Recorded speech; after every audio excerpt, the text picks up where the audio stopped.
देश के सभी सम्मानित किसानों, आज के इस व्याख्यान में मैं खेती और किसानों के बारे में जो स्थिति है भारत की, उसके बारे में कुछ कहूंगा। भारत की खेती, भारत के किसान आज किस स्थिति में है, आज से 200 साल पहले भारत के किसान, भारत की खेती किस हालत में थी, उन दोनों का तुलनात्मक विश्लेषण आज के इस व्याख्यान में मैं करने की कोशिश करूंगा। और यह तुलनात्मक विश्लेषण इस दृष्टि से होगा कि अगर 200 साल पहले खेती और किसानी की स्थिति बहुत अच्छी थी, तो आज उसकी समस्या क्या हो गई और उसको फिर सुधारने के लिए कौन सा रास्ता हो सकता है, वो रास्ता हम सारे देश के लोगों को ढूंढना होगा। उस दृष्टि से आज के इस व्याख्यान में खेती और किसानों के विषय को मैंने शामिल करने की कोशिश की है। आप सब जानते हैं कि भारत में खेती और कृषि कर्म बहुत ही उच्च दर्जे का व्यवसाय माना गया है और भारतीय समाज में कृषि कर्म और किसानों के लिए खेती करना ये बहुत केंद्र बिंदु रहा है। ऐसा कहा जाए कि भारतीय समाज कृषि आधारित अर्थव्यवस्था पर टिका हुआ है, तो ये ठीक ही है। और जो समाज कृषि आधारित अर्थव्यवस्था पर टिका होता है, उस समाज की अपनी कुछ खास तरह की प्राथमिकताएं होती हैं, खास तरह की जरूरतें होती हैं। भारत का समाज पिछले हजारों साल से कृषि कर्म को पूरे केंद्र में मानकर चलता रहा है, तो इसलिए भारत का समाज कुछ विशिष्ट तरह का समाज है। और हमारे यहां कृषि की जो प्रधानता रही है, उसके पीछे एक तथ्य यह भी है कि भारतीय मौसम और जलवायु कृषि के काफी अनुकूल है, खेती के बहुत अनुकूल है। यहां जो मौसम है बहुत सातत्य वाला है। जैसे उदाहरण के लिए, आज सूरज निकला है तो कल भी निकलेगा, परसों भी निकलेगा, 3 महीने बाद भी निकलेगा, 3 साल बाद भी निकलेगा, 30 साल बाद भी निकलेगा, 300 साल बाद भी निकलेगा, 3000 साल भी हो जाएंगे तो भी निकलेगा। माने सूरज के निकलने में कहीं कोई कमी नहीं आने वाली भारतीय जलवायु में। लेकिन यूरोप में यह बात सच नहीं है। यूरोप में आज सूरज निकला है, कल नहीं भी निकलेगा। यूरोप में कल सूरज निकला है, हो सकता है 9 महीने तक लगातार सूरज नहीं निकलेगा, क्योंकि यूरोप के देशों में सामान्य रूप से साल में सिर्फ 3 महीने ही धूप निकलती, बाकी 9 महीने तो वहां धूप निकलती ही नहीं है, सूर्य के दर्शन ही नहीं होते। तो जितना सातत्य भारत की जलवायु में है, भारत के मौसम में है, उतना सातत्य यूरोप में नहीं है। उसी के साथ साथ भारत की जो भूमि है, भारत की जो मिट्टी है खेत की, वो बहुत नरम है। यूरोप के खेतों की मिट्टी नरम नहीं है, बहुत कठोर है। तो जिन देशों के खेत की मिट्टी बहुत कठोर होती है, वहां कृषि प्रधान व्यवस्था संभव नहीं होती है। और आप जानते हैं कि खेती के लिए मिट्टी का नरम होना बहुत जरूरी है। इसलिए भारत में कृषि कर्म बहुत प्राधान्य रहा। भारत का कृषि कर्म केंद्र बिंदु रहा पूरे समाज का। तो उसका सबसे बड़ा कारण है कि यहां की जलवायु बहुत अच्छी है, यहां की खेती की मिट्टी बहुत अच्छी है। दूसरा, यहां के लोगों को मौसम, जलवायु और मिट्टी से जुड़े हुए जितने कारक हैं, उनका बहुत अच्छा ज्ञान है। अगर यह कहा जाए कि भारत का किसान बहुत विद्वान आदमी है, तो इसमें कोई शक नहीं है। वो जानता है कि बारिश कब होने वाली है, किसान को मालूम होता है गर्मी कब पड़ने वाली है, किसान को यह भी मालूम होता है कि सर्दी का समय जो आने वाला है वो कब आने वाला है, और किसान उसके हिसाब से अपनी खेती की चर्या को बदल लेता है। बारिश में क्या करना है, गर्मी में क्या करना है, सर्दियों में क्या करना है, ये सब बातें सामान्य रूप से इस देश का हर किसान जानता है। और इसीलिए मैं उसको कहता हूं कि उसको अपने जीवन को चलाए रखने के लिए जो जरूरी कारक हैं, उनका बहुत अच्छा ज्ञान है। तो एक तो जीवन का ज्ञान है, दूसरा मौसम और जलवायु का ज्ञान है, तीसरा मिट्टी बहुत अच्छी है, चौथा यहां की जो जलवायु है समशीतोष्ण है, ना तो बहुत गर्मी है, ना तो बहुत सर्दी है, ना तो बहुत बारिश है। यूरोप के देशों में कभी कभी तो बहुत सर्दी पड़ती है, -40 डिग्री सेंटीग्रेड टेम्परेचर हो जाता है, -20 डिग्री सेंटीग्रेड टेम्परेचर हो जाता है। भारत में इस तरह से कभी टेम्परेचर बहुत नीचे भी नहीं जाता और कभी बहुत ऊपर भी नहीं जाता। तो भारत की जलवायु समशीतोष्ण है, जो खेती के लिए बहुत अच्छी मानी जाती है। और पानी की व्यवस्था इस देश में बहुत प्रचुरता में है। हजारों साल से इस देश में पानी की मात्रा काफी रही है।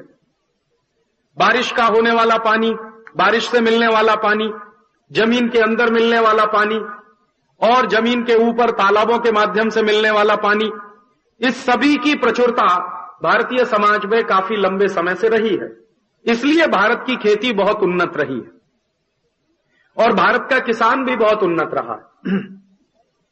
तो भारत की खेती और भारत के किसान के उन्नत होने के पीछे जो सबसे प्रमुख कारणों में से एक कारण है, एक तो जलवायु की सातत्य, मौसम का सातत्य, मौसम का लगातार निरंतर रूप से प्रवाहित होना, पानी की उपलब्धता बहुत अच्छी मात्रा में होना और खेती की जमीन बहुत अच्छी नरम होना।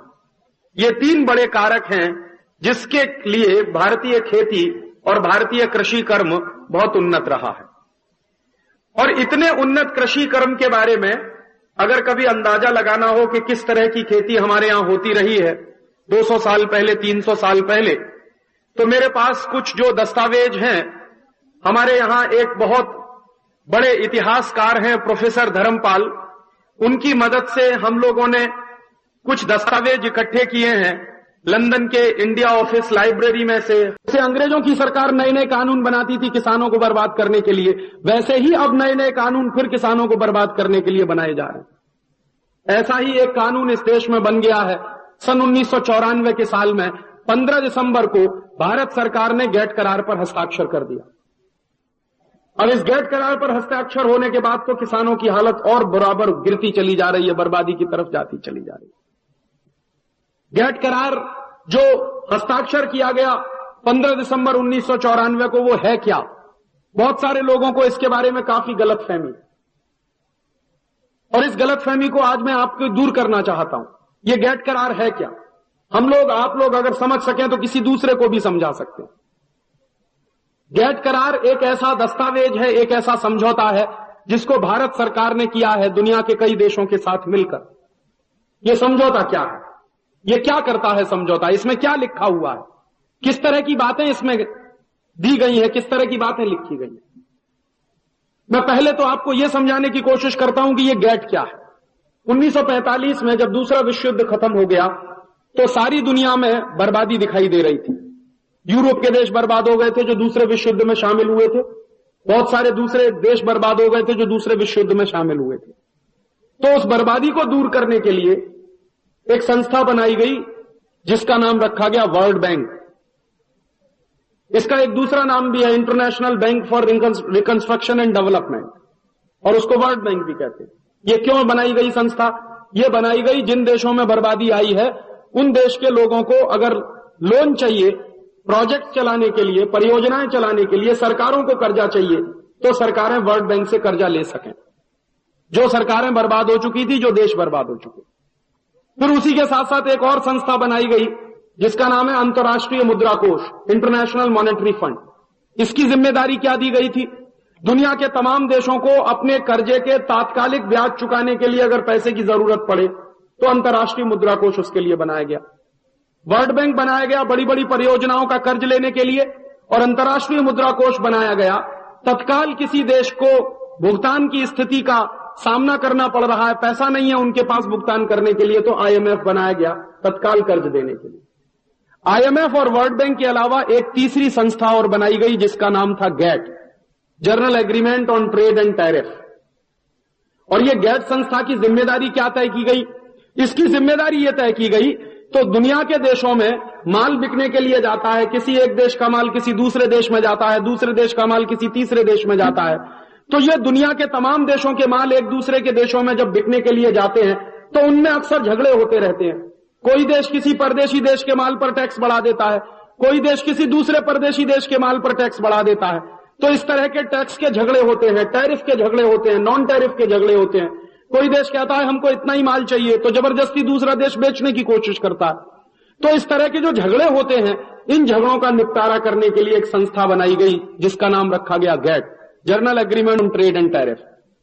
तो टैक्स के होने वाले झगड़े, टैरिफ के होने वाले झगड़े, आजादी के 50 साल हो गए हैं। 50 साल से हमारी संसद में यह बहस चल रही है कि गो हत्या पर पूरे देश में केंद्रीय स्तर पर पाबंदी लगाई जाए, लेकिन आज तक वो कानून नहीं बन पाया और उसके लिए भी हमको लगातार प्रयास करना होगा, उसके लिए भी लड़ना होगा।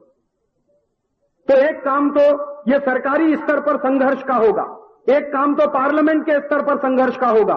सुप्रीम कोर्ट में जाना पड़ेगा, हाई कोर्ट में जाना पड़ेगा, अदालतों से लड़ना पड़ेगा, देश के लोगों को आंदोलित करना पड़ेगा, सत्याग्रह करने पड़ेंगे। एक तो इस स्तर पर काम चलेगा और एक दूसरे स्तर पर भी काम हमको शुरू करना पड़ेगा। दूसरे स्तर पर क्या काम शुरू करना पड़ेगा कि पिछले 200-300 सालों में हमारी खेती का जो विदेशीकरण हो गया है और हमारी खेती का जो परदेशीकरण हो गया है, इस विदेशीकरण से अपनी खेती को बाहर निकालना पड़ेगा। किसानों को विदेशीकरण से बाहर निकालना पड़ेगा। आप पूछेंगे क्या विदेशीकरण हो गया है? हम सब लोग रासायनिक खाद इस्तेमाल करते हैं खेती, जो विदेशीकरण का प्रतीक। हम सब लोग केमिकल डालते हैं पेस्टिसाइड के रूप में, जो विदेशीकरण का प्रतीक है। हम लोग ट्रैक्टर से खेत जोतते हैं, जो विदेशीकरण का प्रतीक है। हम लोग हाइब्रिड सीड इस्तेमाल करते हैं, जो विदेशीकरण का प्रतीक है। और लोगों के मन में जाने अनजाने ये गलतफहमी बैठ गई है कि खेती का विदेशीकरण करके हमारा उत्पादन बहुत बढ़ सकता है। आपको मैं जानकारी दे दूं कि ट्रैक्टर से लगातार खेत जोतने के बाद खेत की मिट्टी खराब हो जाती है, बर्बाद हो जाती है। मिट्टी की जो नमी है, मिट्टी की जो मुलायमियत है, मिट्टी में जो नरमी है, वो सब खत्म हो जाती है लगातार ट्रैक्टर चलाते चलाते, लगातार ट्रैक्टर चलाते चलाते। इसी तरह से लगातार रासायनिक खाद का इस्तेमाल करते करते खेत का सत्यानाश हो जाता है, मिट्टी का सत्यानाश हो जाता है। लगातार केमिकल पेस्टिसाइड का इस्तेमाल करते करते, लगातार केमिकल कीटनाशकों का इस्तेमाल करते करते खेती का सत्यानाश हो जाता है। आप जानते हैं हमारे देश में हजारों एकड़ जमीन बर्बाद हो गई है, जहां पर भयंकर तरीके से रासायनिक खाद इस्तेमाल किया जाता था।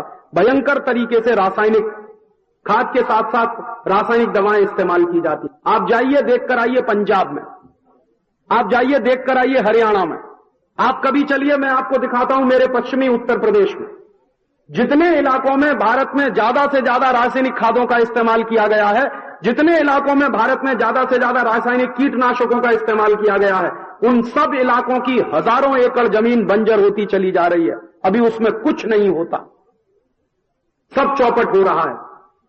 एक जमाने में ऐसा लगता था कि रासायनिक कीटनाशक डालकर, रासायनिक खाद डालकर खेती का उत्पन्न बढ़ा दिया जाएगा, खेती का उत्पादन बढ़ा दिया जाएगा। आज स्थिति ऐसी आ गई है कि उत्पादन बढ़ नहीं रहा है, लगातार कम होता चला जा रहा है। हमारे देश में एक बहुत बड़ा रिसर्च संस्थान है जिसका नाम है Indian council of agricultural research. ICAR के वैज्ञानिकों की अभी जो स्टडीज हो रही हैं वो बिल्कुल साफ साफ बताती हैं कि अब एक लिमिट आ गई है खेत की कि उससे ज्यादा उत्पादन वो दे नहीं सकता और मिट्टी पूरी तरह से बेकस हो रही है, मिट्टी पूरी तरह से बंजर हो रही है, खेत पूरी तरह से बंजर हो रहा है। और आप जानते हैं रासायनिक खाद का जो सबसे बड़ा दुरुपयोग होता है, जो सबसे बड़ा रासायनिक खाद का बर्बादी का जो निशानी है रासायनिक खाद की, वो ये कि जितना ज्यादा से ज्यादा रासायनिक खाद आप डालेंगे खेत में, उतना ही खेत को पानी की ज्यादा से ज्यादा जरूरत पड़ती है। और जितनी ज्यादा से ज्यादा पानी की जरूरत पड़ती है, उतनी ही खेती लगातार महंगी होती चली जाती है। और आप जितना ज्यादा से ज्यादा रासायनिक खाद डालेंगे खेत में, उतना ही आपके गेहूं में, आपके चावल में, आपकी तुअर की दाल में, आपके दूसरे चीजों में लगातार तत्व कम होता चला जाता है। रासायनिक खाद से बनाई गई खेती और पैदा किया गया अनाज खाने में बिल्कुल भूसे जैसा होता है, उसमें तत्व बहुत कम होता है। खेत का उत्पन्न जरूर बढ़ता है, लेकिन क्वालिटी लगातार गिरती चली जाती है। और अनाज की क्वालिटी लगातार अगर गिरती चली जाती है, तो जो अनाज हम खा रहे हैं, हमारे शरीर पर भी उसका दुष्प्रभाव पड़ता। और रासायनिक खाद और रासायनिक दवाओं का शरीर पर कितना दुष्प्रभाव पड़ रहा है। हम जो भोजन करते हैं, हम जो सब्जियां खाते हैं, हम जो दालें खाते हैं, हम जो अनाज खाते हैं, उसमें रासायनिक पदार्थों की मात्रा इतनी ज्यादा हो गई है कि माताओं के दूध में अभी जहर आ गया। बच्चे बचपन से जो जहर पी रहे हैं माताओं के दूध के साथ, इतना भयंकर दुष्परिणाम निकला है। और इस रासायनिक खाद के और रासायनिक कीटनाशकों के लगातार उपयोग से तमाम तरह की बीमारियां बढ़ती चली जा रही हैं। एक एक से नई नई बीमारियां इस देश में आती चली जा रही हैं। कैंसर जैसी बीमारी आज इतने बड़े पैमाने पर फैल गई है, आज से 20-25 साल पहले कोई जानता नहीं था कि कैंसर भी कोई बीमारी होती। इतने बड़े पैमाने पर नए नए किस्म की जटिल से जटिल बीमारियां पैदा होती चली जा रही हैं, क्योंकि आदमी के खाने पीने में जो वो इस्तेमाल कर रहा है जहर की मात्रा बढ़ती चली जा रही है। तो इसलिए रासायनिक खादों का इस्तेमाल कम करना पड़ेगा और रासायनिक कीटनाशकों का इस्तेमाल भी आपको कम करना पड़ेगा, ताकि आपकी जमीन बच सके और आपके जमीन के अंदर जो जीव जंतु हैं, जो कीटाणु हैं, वो बच सकें। आप जानते हैं, जब आप रासायनिक कीटनाशक डालते हैं अपने खेत में और रासायनिक खाद डालते हैं आप अपने खेत में, तो आपके खेत के अंदर जो करोड़ों करोड़ों जीव जंतु होते हैं, छोटे छोटे जो माइक्रो ऑर्गेनिज्म जो कहलाते हैं, जो छोटे छोटे माइक्रो लेवल के, माने जो आंख से नहीं दिखाई देते, मुश्किल से लेंस लगाकर हम उनको देख पाते हैं, ऐसे छोटे छोटे जीवाणु खत्म हो जाते हैं। और खेती के अंदर अगर जीवाणु खत्म हो गए, मिट्टी के अंदर अगर जीवाणु खत्म हो गए, तो खेती की मिट्टी में और कुछ नहीं है। ये जीवाणु ही हैं जो आपके खेत में उत्पादन करवाते हैं। मिट्टी में अपने में कोई दम नहीं है। मिट्टी के अंदर जो जीवाणु पनपते हैं करोड़ों करोड़ों की संख्या में, उनकी ताकत है कि उस मिट्टी में से कुछ पैदा होता है, और वो जीवाणु लगातार खत्म होते चले जा रहे हैं। और अब जीवाणुओं के लगातार खत्म होते चले जाने से मिट्टी बेकस हो रही है, तो अब सरकारें भी एक नए अभियान को चलाने में लग गई हैं। अब सरकारों को भी समझ में आ रहा है कि बहुत बड़ी गलती हुई है। बड़े बड़े वैज्ञानिकों को भी समझ में आ रहा है कि रासायनिक खाद का प्रचार कर करके, रासायनिक कीटनाशक का प्रचार कर करके इस देश की खेती का बड़ा नुकसान हुआ। तो अब वही वैज्ञानिक क्या कह रहे हैं, केंचुआ पालो और अपने खेत में केंचुआ डालो। भारत सरकार प्रोजेक्ट चला रही है, आप उनसे केंचुआ ले आओ खरीद कर अपने खेत में डालो। तो तुमने नीतियां ऐसी क्यों चलाई जिससे केंचुआ मरे? पहले केंचुआ मार दिए अपने खेत के, जीवाणु मार दिए अपने खेत के, जीव जंतु मार दिए अपने खेत के, और अब खेत जब पूरी तरह से बेकार हो गया, बेकस हो गया, तो उस खेत को वापस जिंदा कराने के लिए कहते हैं कि अब कीटाणु, वो जीवाणु पनपे और वहां पर केंचुए पनपे। इसके लिए एक नए तरह की पद्धति पूरे देश में चलाई जा रही है। तो पहले किया ही क्यों था ये काम? बर्बादी लाई क्यों थी इस देश में? इसलिए मैंने आपसे कहा कि अब हर किसान को चतुराई के साथ, बुद्धिमानी के साथ, बुद्धिशीलता के साथ इस रासायनिक खादों को बहिष्कार करना पड़ेगा और रासायनिक कीटनाशकों का बहिष्कार करना पड़ेगा।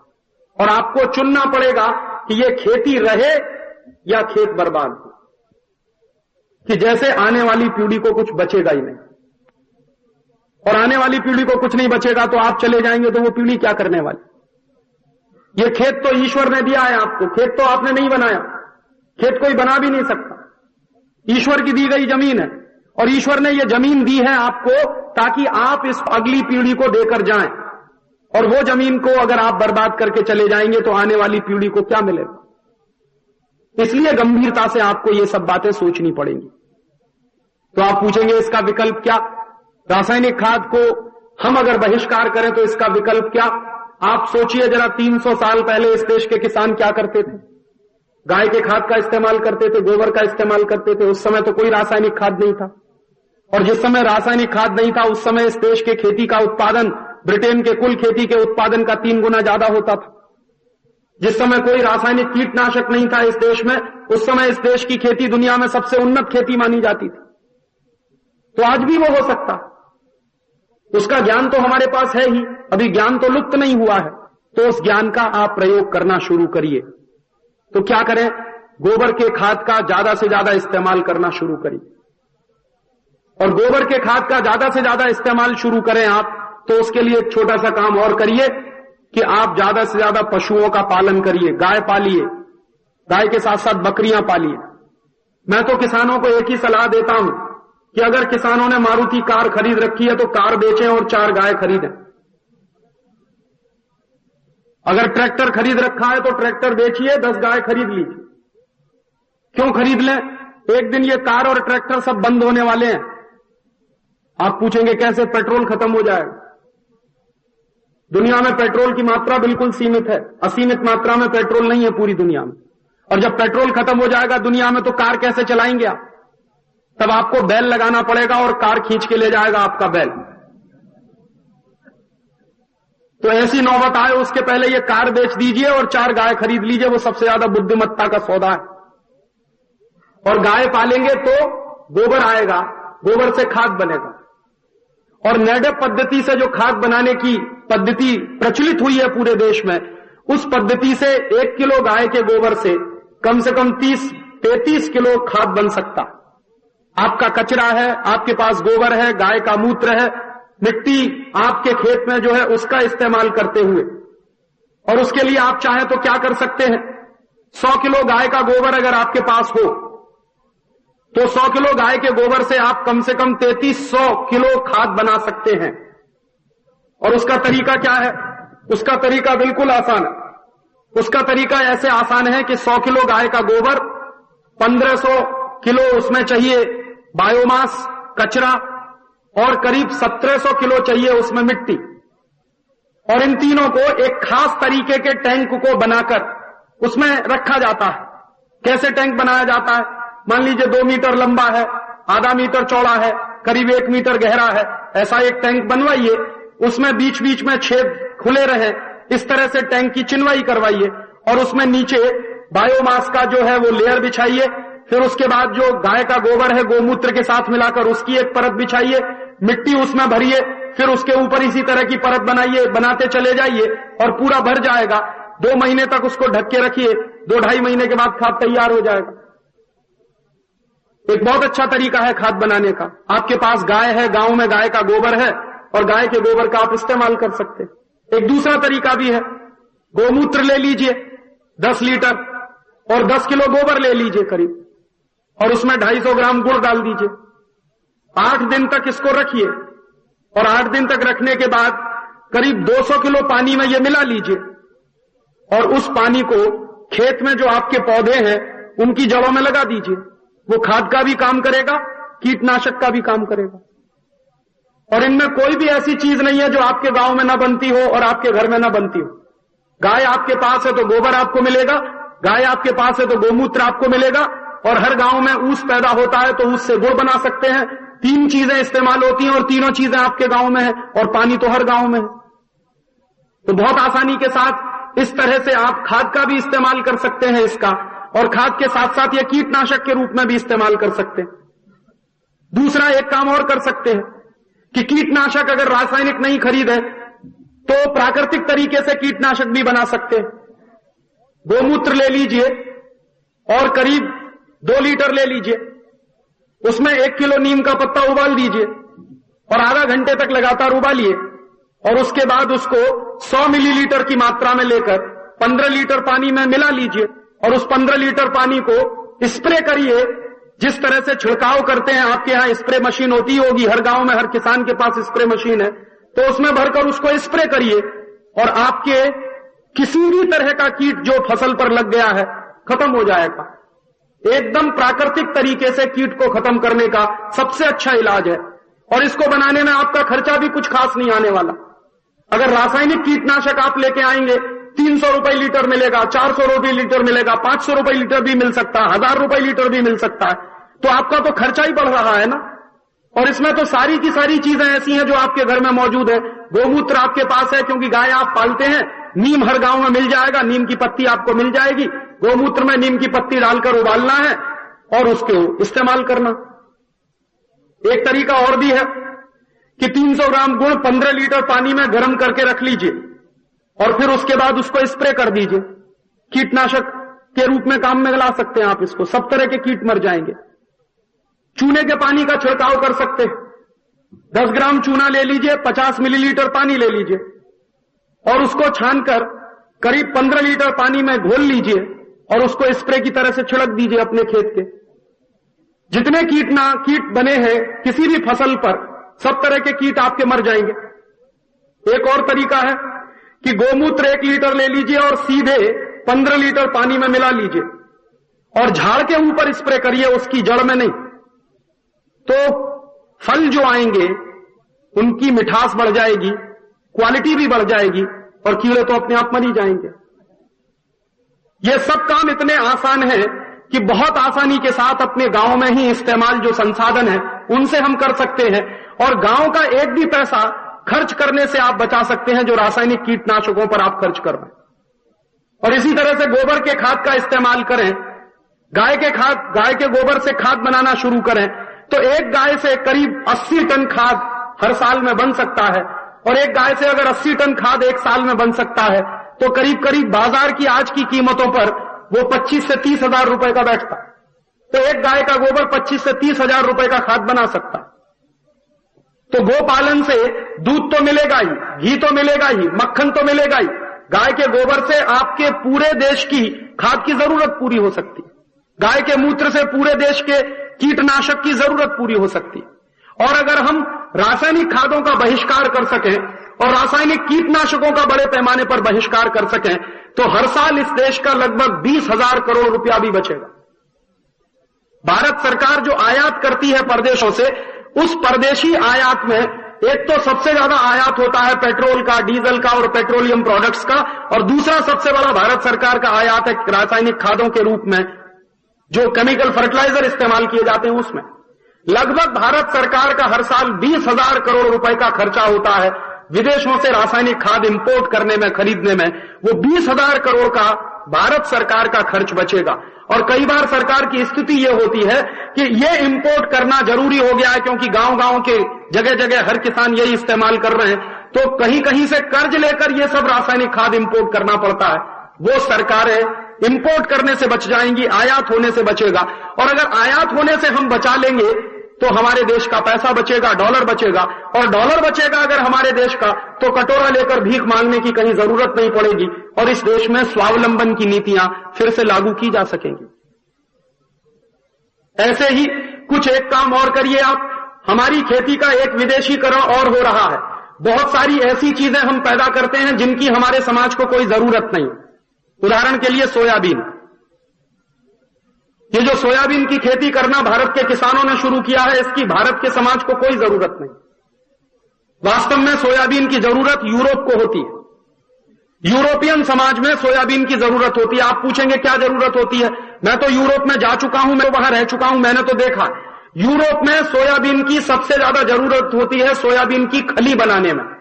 और सोयाबीन की खली यूरोप में जो बनाई जाती है वो खिलाई जाती है सुअरों को, डूकर जिनको आप कहते हैं। यूरोप में जितने देश हैं उनमें से बहुत सारे देशों में डूकर का मांस खाया जाता है, सुअर का मांस खाया जाता है। तो सुअर को मोटा ताजी बनाने के लिए, उस पर ज्यादा चर्बी चढ़ाने के लिए उसको सोयाबीन खिलाया जाता। तो वो सोयाबीन की जरूरत है डूकर को, और वहां के डूकर खाते हैं सोयाबीन ताकि उनका मांस बढ़े और फिर लोग उसके मांस को खाते। लेकिन वहां प्रॉब्लम क्या हुई है? यूरोप के जिन जिन देशों में सोयाबीन की खेती ज्यादा से ज्यादा करवाई डूकरों को खिलाने के लिए, उन सब देशों की खेती बर्बाद हो गई, जमीन खत्म।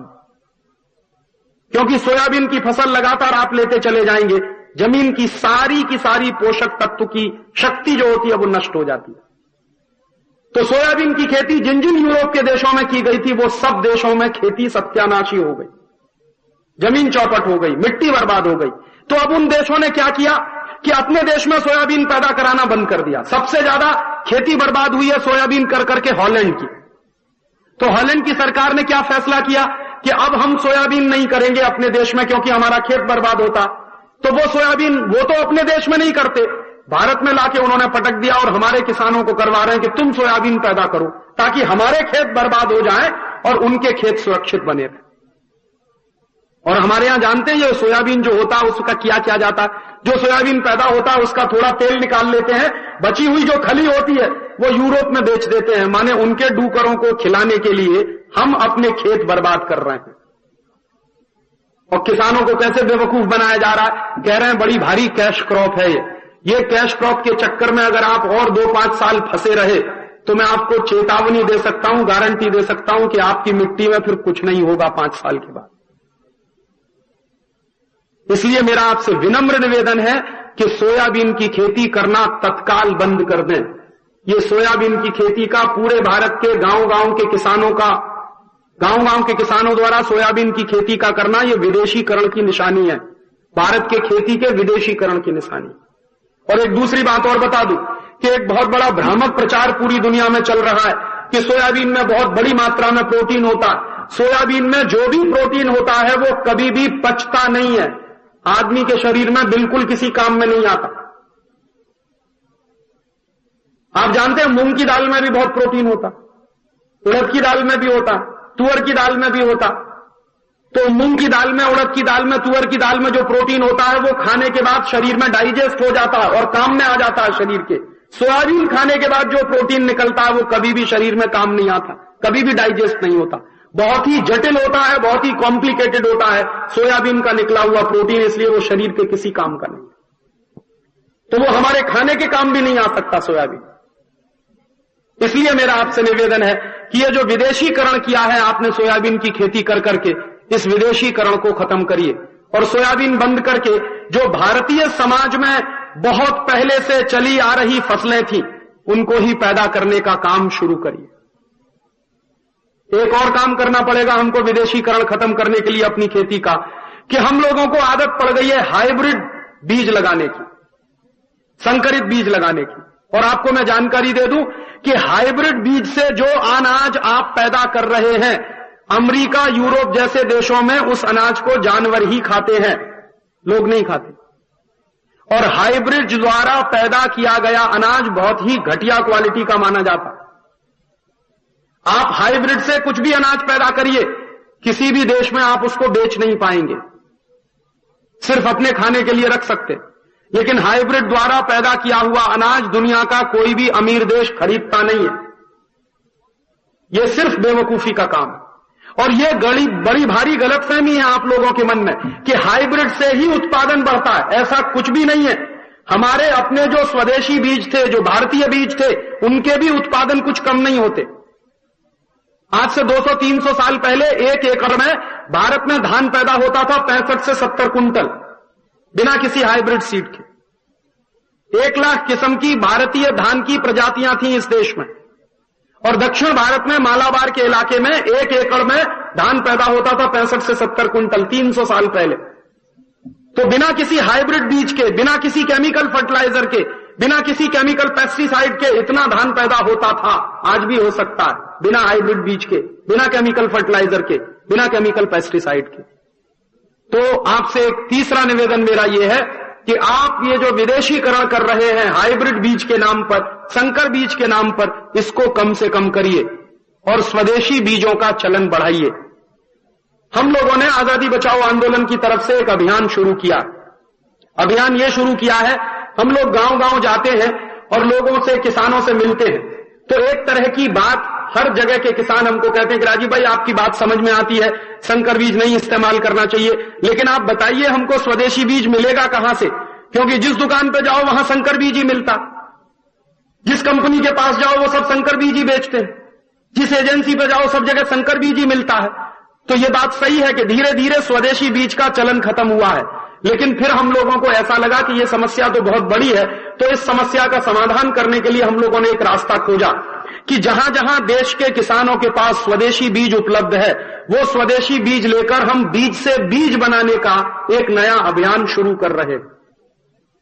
जैसे हमको स्वदेशी बीज मिल गया चावलों का। हमारे उत्तर प्रदेश में जो पहाड़ का इलाका है, जो हिमालय के नीचे का इलाका है, जैसे चमोली है, गढ़वाल है, पौड़ी है, उत्तरकाशी है, टेहरी है, वगैरह वगैरह, इस इलाके में स्वदेशी चावल का बीज अभी भी मौजूद है। तो हमारे साथियों ने उसको इकट्ठा करना शुरू किया और वो इकट्ठा करके उस बीज को हम फिर से उत्पादित करके दूसरे गांवों के लोगों को वो बीज बांट रहे हैं और कह रहे हैं कि तुम भी अपने खेत में लगाओ, बीज पैदा करो, किसी तीसरे को बेचो, तीसरे को कहते हैं कि तुम लगाओ, बीज पैदा करो, चौथे को बेचो। इस तरह से बीज बनाने का एक अभियान हम लोगों ने शुरू किया। आप भी ये अभियान चला सकते हैं अपने गांव में। आप ये देखिए कि इस विदर्भ के इलाके में या यवतमाल जिले में ही मान लीजिए कितने स्वदेशी बीज हैं जो बच गए हैं। अगर एक तरफ से सर्वे करने के लिए निकला जाए, सर्वेक्षण के लिए निकला जाए, तो जरूर मुझे उम्मीद है कि कुछ ना कुछ गांव यवतमाल जिले में, विदर्भ में ऐसे जरूर मिलेंगे, कुछ ना कुछ किसान ऐसे जरूर मिलेंगे जिन्होंने बीज बचा के रखा है अभी भी, जिनके पास स्वदेशी बीज है। तो वो स्वदेशी बीज उन किसानों से लेकर हम जगह जगह, हमारी योजना ये है कि सीड फार्म्स हम बनाएं। जैसे मान लीजिए 20 गांव हैं या 25 गांव हैं, तो 20-25 गांव का एक समूह बना दिया जाए और उन 20-25 गांव का समूह बनाकर उन 20-25 गांव के बीज की जरूरत को पूरा करने के लिए उन 20-25 गांव के किसानों से जमीनें लेकर उनमें बीज लगाकर फसल पैदा करके दोबारा बीज बनाया जाए और उन 20-25 गांव के किसानों को बांटा जाए कि भाई आप अपने अपने खेत में अब ये बीज लगाओ और पैदा करो और दूसरों को बेचो। तो संकर बीज से हम बाहर निकलेंगे और स्वदेशी बीज की तरफ हमारी पकड़ मजबूत होती चली जाएगी।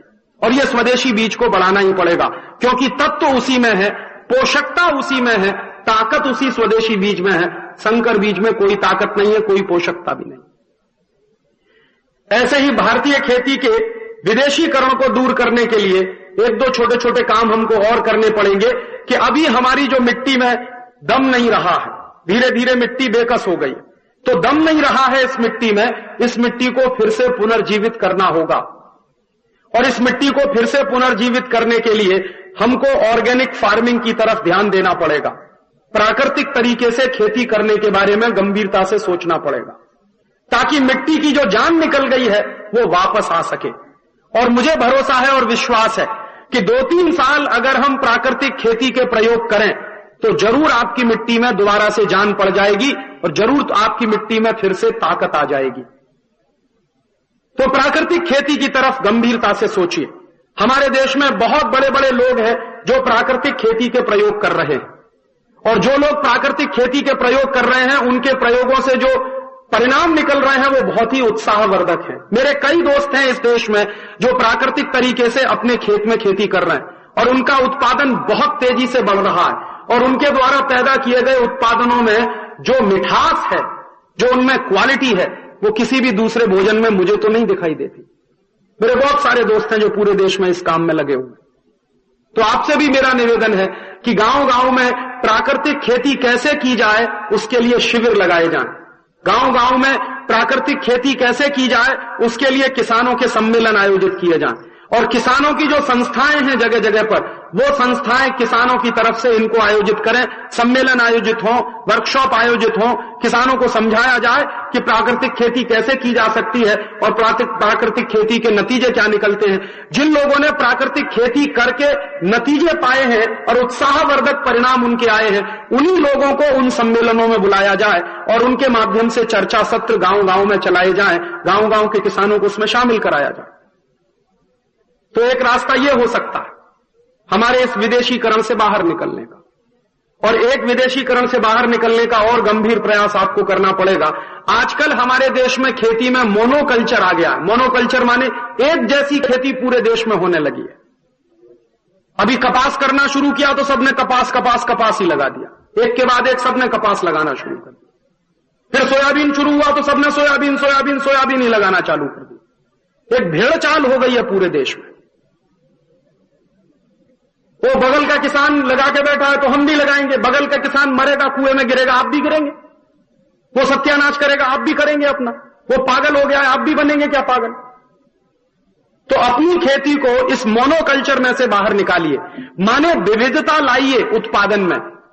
मैं ये नहीं कहता कि कपास मत करिए, कपास भी करिए, कपास के साथ साथ उड़द भी करिए, मूंग भी करिए, तुअर भी करिए, गेहूं भी करिए, चावल भी करिए, तमाम तरह की विविधता वाली फसलें करिए ताकि मिट्टी की शक्ति बरकरार रहे। आप जानते हैं, वैज्ञानिक भी इस बात को कहते हैं कि कपास के बाद कपास लगाने से खेत खत्म होता है, मिट्टी खत्म होती है। तो कभी भी कपास के बाद कपास मत लगाइए, कोई दूसरी फसल लगाइए, उसके बाद फिर जरूरत पड़े तो कपास लगाइए। तो ऐसे अपनी खेती में विविधता लाइए, और यह विविधता इस तरह से लाइए कि इस देश में दलहन का और तिलहन का उत्पादन लगातार बढ़े, जो लगातार कम होता चला जा रहा। दालों का उत्पादन बहुत कम हो गया इस देश में, तिलहन का उत्पादन बहुत कम हो गया। माने जितनी तेजी से हमारी आबादी बढ़ी है और आबादी की जरूरतें बढ़ी हैं, उतनी तेजी से दालों का उत्पादन नहीं बढ़ा। जितनी तेजी से हमारी आबादी बढ़ी है उतनी तेजी से हमारे यहां तिलहन का उत्पादन नहीं बढ़ा। तो अभी भारत के किसानों को बहुत गंभीरता के साथ एक दिशा में यह सोचना पड़ेगा और इसकी कार्य योजना बनानी पड़ेगी कि हम हमारे देश में दलहन का उत्पादन, दालों का उत्पादन कैसे बढ़ाएं, तिलहन का उत्पादन कैसे बढ़ाएं। क्योंकि दाल भारतीय भोजन में सबसे आवश्यक तत्व है। दाल खाने से आपके सभी तरह के पोषक तत्वों की पूर्ति होती है। सब्जी खाने में बहुत बार पोषक तत्व नहीं मिलते, लेकिन दाल खाने से सभी तरह के पोषक तत्वों की पूर्ति हो जाती है शरीर को। तो दलहन का उत्पादन कैसे बढ़े, दालों का उत्पादन कैसे बढ़े, और तिलहन का उत्पादन इसलिए बढ़ाना पड़ेगा क्योंकि आपको खाद्य तेल चाहिए, खाने के लिए तेल चाहिए। तो दलहन और तिलहन का उत्पादन कैसे ज्यादा से ज्यादा बढ़े और मोनोकल्चर में से हमारी खेती कैसे बाहर निकले। कपास के अलावा और भी बहुत सारी फसलें हैं, उन सारी फसलों का हम हमारे खेती में प्रयोग करें और उन फसलों को लगाएं। आप जानते हैं बहुत बार किसान ये कहते हैं कि कपास कैश क्रॉप है, लेकिन कपास के साथ साथ मूंग भी कैश क्रॉप है, उड़द भी कैश क्रॉप है, तुअर की दाल भी कैश क्रॉप है। इसका भी तो पैसा मिलता, ऐसा थोड़ी है कि यह पैसा नहीं मिलता। बल्कि कपास का पैसा तो 3 महीने बाद मिलेगा, 6 महीने बाद मिलेगा, कभी साल भर बाद भी मिलेगा। उड़द की दाल तो जाके आइए, सवेरे बेचिए, शाम को पैसा ले आइए। तो उड़द की दाल भी कैश क्रॉप है, तुअर की दाल भी कैश क्रॉप है, मूंग की दाल भी कैश क्रॉप है। ऐसा नहीं है कि सिर्फ कपास ही कैश क्रॉप है, ऐसा नहीं है कि सिर्फ ऊस ही कैश क्रॉप है। ऊस का पैसा तो 6-6 महीने कभी नहीं मिलता, साल भर कभी नहीं मिलता। शक्कर की मिलें बंद हो जाती हैं, फिर आपके पैसे लटक जाते हैं, और जो सोसाइटीज होती हैं वो बैंकरप्ट हो जाती हैं, वो पैसा दे नहीं पाती, फिर किसान अपना गन्ना जलाते हैं खेत में पड़े पड़े। तो इस तरह से अपनी खेती को विविधता में लाइए, एक रूपता वाली खेती करना बंद करिए, बदलते चले जाइए। और ये आप सब किसान हैं, समझदार हैं, आपको ज्ञान है, आपको जानकारियां हैं कि कौन सी फसल के बाद कौन सी फसल लेनी चाहिए, जिससे खेती बरकरार, खेती की मिट्टी बरकरार, खेती की उर्वरकता बरकरार, मिट्टी की उत्पादक शक्ति बरकरार बनी रहे। तो ये एक काम करना पड़ेगा।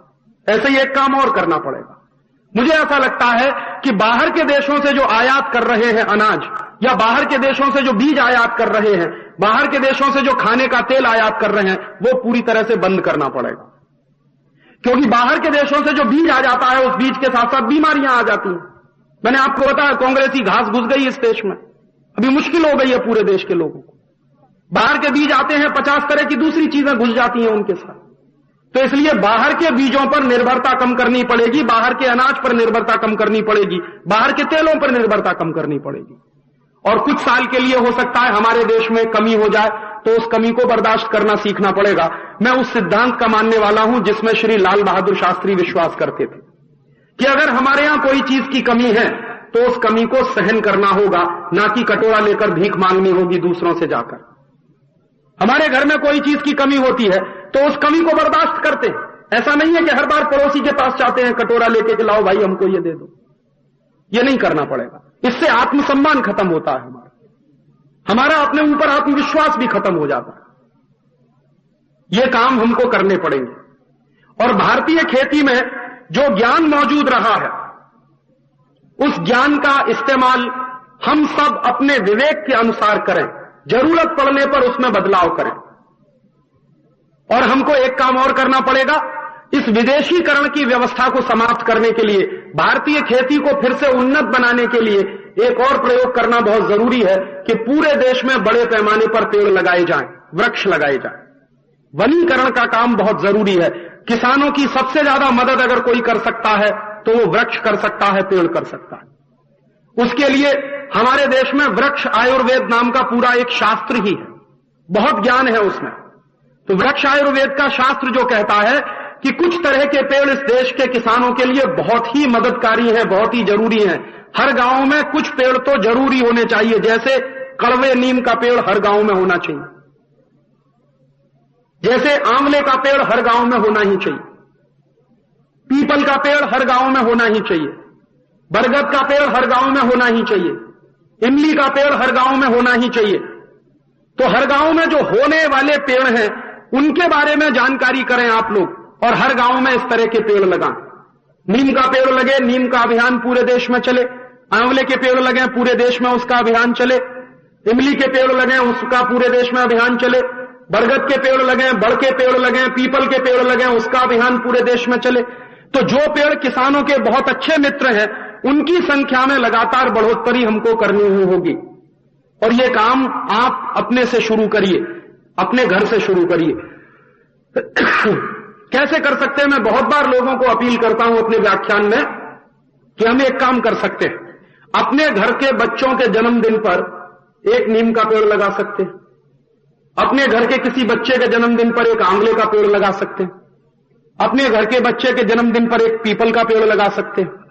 और हर व्यक्ति अपने बच्चे के जन्मदिन पर और अपने जन्मदिन पर एक नीम का पेड़, एक पीपल का पेड़ या एक आंवले का पेड़ या एक बरगद का पेड़, बड़ का पेड़ लगाना शुरू कर दे तो इस देश में 98 करोड़ पेड़ हर साल लग सकते, क्योंकि हमारी आबादी 98 करोड़ की। और 98 करोड़ पेड़ अगर हर साल लग सकते हैं तो 5-10 साल में इस देश में जंगल खड़ा हो जाएगा। जो जंगल सत्यानाश किया है अंग्रेजों ने, जिस जंगल का सत्यानाश किया गया इंडियन फॉरेस्ट एक्ट के आधार पर, और जिन जंगलों का सत्यानाश किया जा रहा है आजादी के 50 साल के बाद, वो जंगल हमको फिर से खड़े करने होंगे। क्योंकि जंगल किसानों को बहुत कुछ देते हैं। वनों से उपज तो मिलती ही है, लकड़ी भी मिलती है जो खेती किसानी के बहुत काम आती है। तो हमको जंगलों के लगाने पर बहुत बड़े पैमाने पर अभियान चलाना होगा। और मुझे लगता है कि पूरे देश के विद्यार्थियों को इस काम में लगाना चाहिए। पूरे देश के स्कूल कॉलेज के विद्यार्थियों को एक शिक्षा बचपन से देनी चाहिए कि हर जन्मदिन पर एक पेड़ लगाओ। तो ये एक संस्कार बन जाएगा इस देश में। और एक व्यक्ति अगर 50 साल भी जिंदा रहे तो एक व्यक्ति 50 पेड़ लगाकर जाएगा। 98 करोड़ लोग अपनी आयु जब पूरी करेंगे, एक पीढ़ी जब जवान होकर मरेगी तो हर पीढ़ी कम से कम 50 पेड़ लगाकर जाएगी। तो 98 करोड़ गुणा 50, एक एक पीढ़ी में करोड़ों करोड़ों पेड़ लगते चले जाएंगे और जंगल बनते चले जाएंगे। जिस तरह से जंगलों का सत्यानाश हुआ है, उन जंगलों को फिर से खड़ा करना पड़ेगा और उनको सघन बनाना पड़ेगा। तो इसका फायदा क्या होगा? जंगल बढ़ते चले जाएंगे, पेड़ों की संख्या बढ़ती चली जाएगी, तो मिट्टी का कटाव रुक जाएगा।